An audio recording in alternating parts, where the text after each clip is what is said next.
Hello ಗೆಳೆಯರೇ, welcome to SSP ಜಿನ್ Kannada channel. ಈ ಒಂದು ವಿಡಿಯೋದಲ್ಲಿ ಮಹಾಶಿವರಾತ್ರಿ ಮಹಾಶಿವರಾತ್ರಿಯ ಬಗ್ಗೆ 5 ಸಾಲುಗಳ ಪುಟ್ಟ ಪ್ರಬಂಧ ನೋಡ್ತೋಣ. ಹಾಗೆ ಒಂದು ಮಾಹಿತಿ ಅಂತಕ್ಕಂಥದ್ದು ಇಷ್ಟವಾಯ್ತಾ? ಇಷ್ಟವಾದ್ರೆ ಒಂದು ಲೈಕ್ ನೀಡಿ. ಒಂದು ಲೈಕ್ ಅನೇಕ ವಿಡಿಯೋ ತಿಳಿಯಲು ಪ್ರೋತ್ಸಾಹ ತುಂಬ ಸಿಗುತ್ತೆ. ಇನ್ನೊಬ್ಬರಿಗೂ ಶೇರ್ ಮಾಡಿ ನೋಡಿ ಸಾಧ್ಯ. ಇಂಥ ಅನೇಕ ವಿಡಿಯೋ ಚಾನಲ್ ಸಬ್ಸ್ಕ್ರೈಬ್ ಆಗಿ. ಹಾಗೆ ನಿಮಗೆ ಯಾವ ರೀತಿಯ ಪ್ರಬಂಧ ಬೇಕಂತೇಳಿ ಕಾಮೆಂಟ್ ಮಾಡಿ. ಆ ರೀತಿಯ ಪ್ರಬಂಧ ತೆಗೆಯಲು ನಾನು ಪ್ರಯತ್ನ ಪಡ್ತಾನೆ ಅಂತ ಹೇಳ್ತಾ, ಹಾಗೆ ಒಂದು ಮಾಹಿತಿ ತಿಳಿತಾ ಹೋಗೋಣ ಬನ್ನಿ. ಮೊದಲನೇ ಪಾಯಿಂಟ್ ನೋಡಿ, ಮಹಾಶಿವರಾತ್ರಿ ಮಹಾಶಿವರಾತ್ರಿ ಪ್ರಸಿದ್ಧ ಹಿಂದೂ ಹಬ್ಬವಾಗಿದೆ. ಹಿಂದೂ ಹಬ್ಬವಾಗಿದೆ. ಓಕೆ. ನಂತರ ಎರಡನೇ ಪಾಯಿಂಟ್ ನೋಡಿ, ಮಹಾಶಿವರಾತ್ರಿ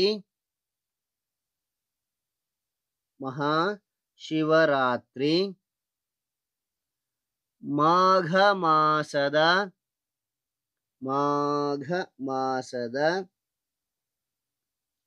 ಬಹುಳ ಚತುರ್ದಶಿಯಂದು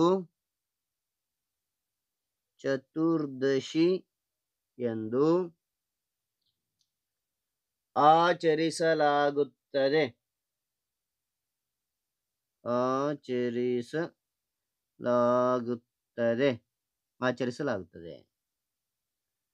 ಮೂರನೇ ಪಾಯಿಂಟ್, ಈ ದಿನ ಶಿವ ಪಾರ್ವತಿಯನ್ನು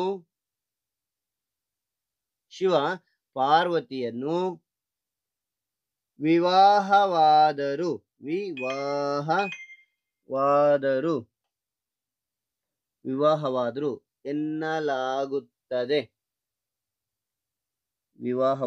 ಎನ್ನಲಾಗುತ್ತದೆ. ಓಕೆ. ನಾಲ್ಕನೇ ಪಾಯಿಂಟ್, ಜನರು ಈ ದಿನ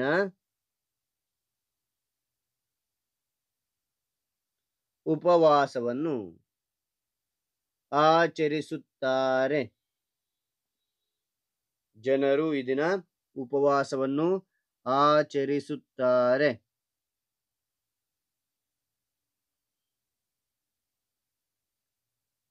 ಐದನೇ ಪಾಯಿಂಟ್, ಶಿವನ ಮೂರ್ತಿಗಳು ಮತ್ತು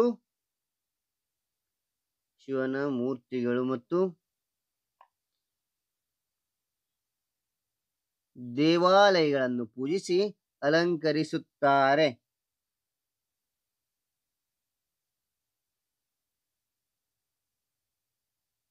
ಓಕೆ. ಪೂಜಿಸಿ ಅಲಂಕರಿಸುತ್ತಾರೆ.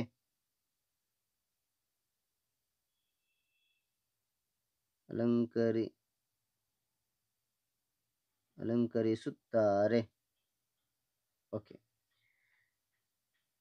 ಹಾಗಾಗಿ ಒಂದು ಮಾಹಿತಿ ಅಂತಕ್ಕಂಥ ಇಷ್ಟವಾದ್ರೆ ಒಂದು ಲೈಕ್ ಅನೇಕ ವಿಡಿಯೋ ತಿಳಿಯಲು ಪ್ರೋತ್ಸಾಹ ತುಂಬ ಸಿಗುತ್ತೆ. ಇನ್ನೊಬ್ರು ಶೇರ್ ಮಾಡಿ ನೀವು ಸಾಧ್ಯ ಅನೇಕ ವಿಡಿಯೋ ಚಾನಲ್ ಸಬ್ಸ್ಕ್ರೈಬ್ ಆಗಿ.